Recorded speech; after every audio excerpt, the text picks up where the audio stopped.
modèle politique pour l'Afrique, c'est assez vaste à définir, mais je vais être très synthétique.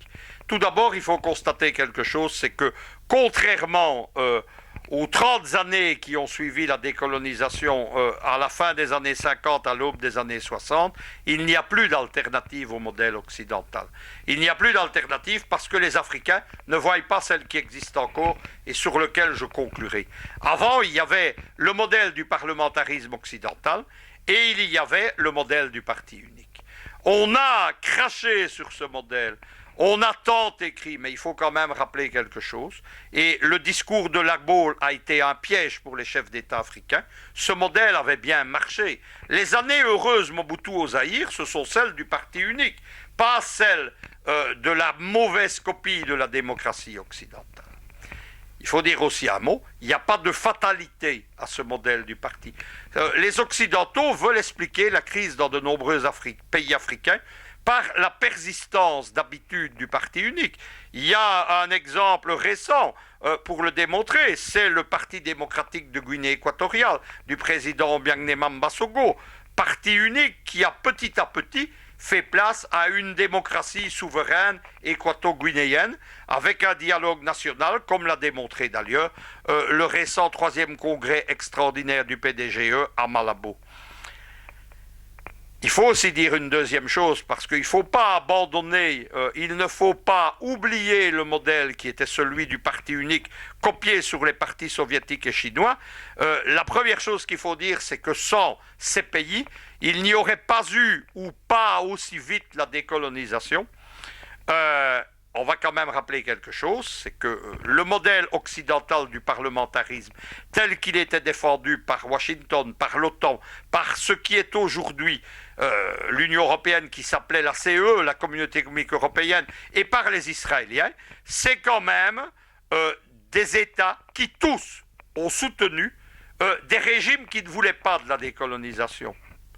La sécession du Katanga avec Tchombe, la France-Afrique, évidemment, qui est toujours là depuis le début des années 60. La France-Afrique de Gaulle et de Foccart.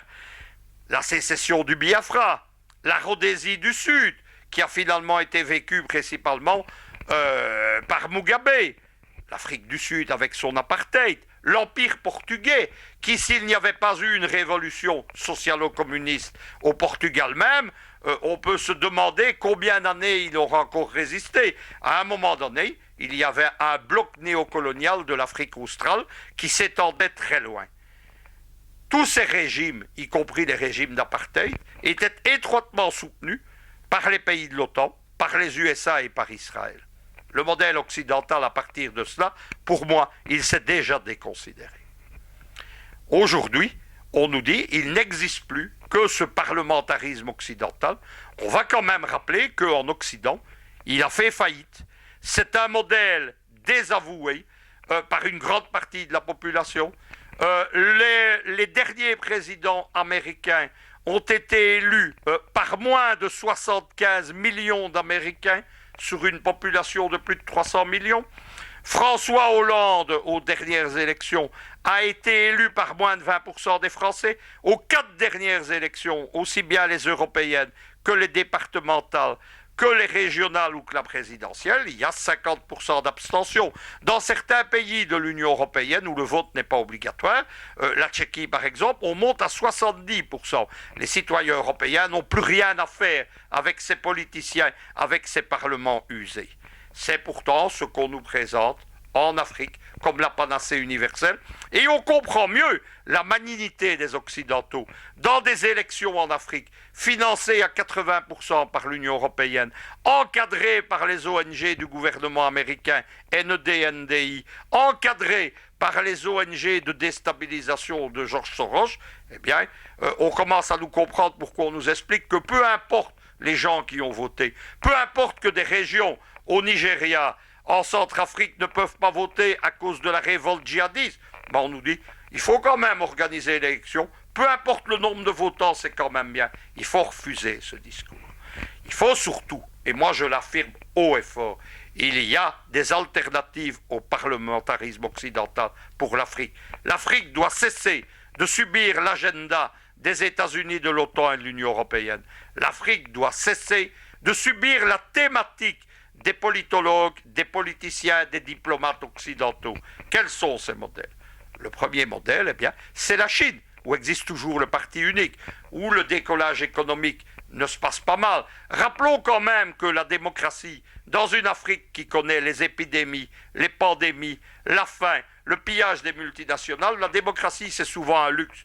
Ce qui est la véritable nécessité des populations, c'est se nourrir décemment, se loger décemment, accéder à l'éducation. Eh bien, la Chine offre ça à sa population.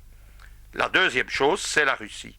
La Russie, elle a retenu une partie de l'expérience soviétique et elle a construit, à partir du moment où Poutine a rebâti la puissance de l'État russe, qui s'était effondré avec le régime pro-occidental de Boris Eltsine, la décennie noire, eh bien, les idéologues autour de Poutine ont défini un nouveau modèle politique qu'ils appellent la démocratie souveraine russe. C'est un modèle de parlementarisme, des institutions de démocratie directe, je vais y revenir.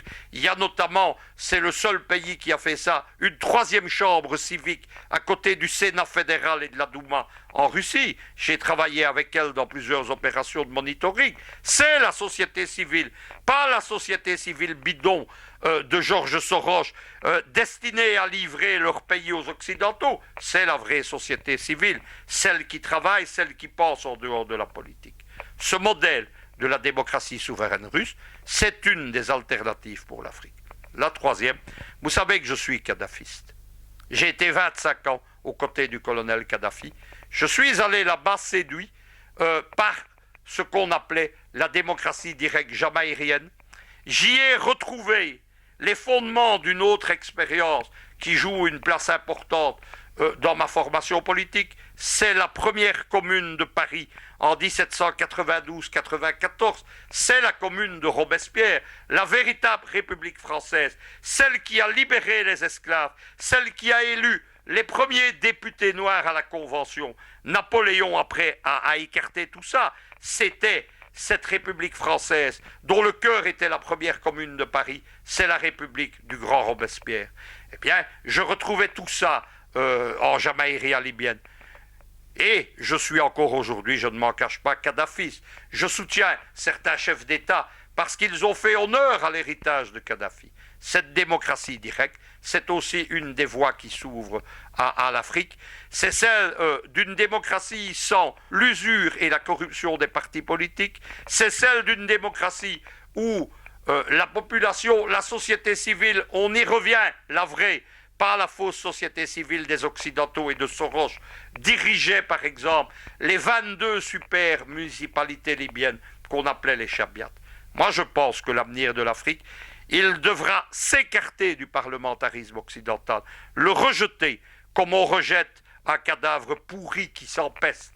Et l'Afrique doit se tourner vers un modèle alternatif qui empruntera, c'est mon avis, à la démocratie souveraine russe et à la démocratie directe. Pourquoi pas une démocratie directe et souveraine africaine.